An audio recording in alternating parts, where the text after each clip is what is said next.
এসো হে বৈশাখ, এসো হে বৈশাখ। দর্শক, আজ বাঙালিদের সবচেয়ে বড় উৎসব পহেলা বৈশাখ।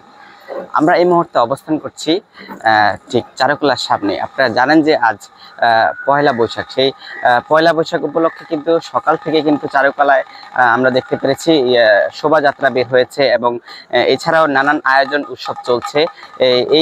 এখানে আমরা অনেক সময় একটা জিনিস সবসময় ইংরেজি ভাষাকে অনেক সময় আমরা প্রাধান্য দিয়ে থাকি। তো আসলে ইংরেজি ভাষা কিন্তু আমাদের কোনো ঐতিহ্য না।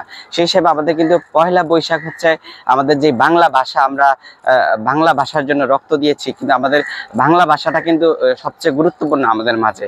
তো আমি একটু আপনাদেরকে ক্যামেরার মাধ্যমে দেখাতে চাই যে আপনারা দেখতে পাচ্ছেন যে পয়লা বৈশাখ উপলক্ষে কিন্তু এখানে অনেকে কিন্তু নানান রঙের শাড়ি পরে আসছেন এবং নতুন নতুন বছরের নতুন দিনটি উদযাপনের সবচেয়ে বড় উৎসব বসছে চারুকলায়।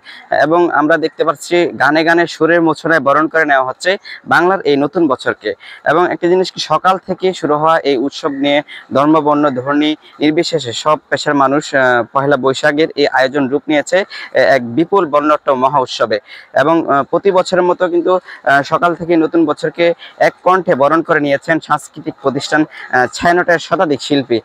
সেখানে নতুন বছরের আহ্বান, নববর্ষকে স্বাগত জানাচ্ছেন সর্বস্তরের মানুষ। ছায়ানটের পাশাপাশি বর্ষবরণে থাকছে চারুকলার মঙ্গল শোভাযাত্রা, বাংলা একাডেমির প্রাঙ্গণে রকমারি ও বৈশাখের মেলা প্রভৃতি। বর্ষবরণ অনুষ্ঠানকে ঘিরে রমনার উদ্যানে এবং এর আশেপাশে এলাকায় আমরা দেখেছি যে জোরদার করা হয়েছে অতিরিক্ত আইন শৃঙ্খলা বাহিনী। একটি দিনের জন্য ভেদাভেদ থাকে না। আসলে একটা জিনিস, ধর্ম বর্ণ নির্বিশেষে যেই বাঙালিদের যেই পহেলা বৈশাখ উৎসব, সব মিলিয়ে কিন্তু মোটামুটি বলা যাচ্ছে যে খুব জমজমাটভাবে আয়োজন হচ্ছে এই পয়লা বৈশাখ। এই ছিল এই চারুকলা থেকে সর্বশেষ।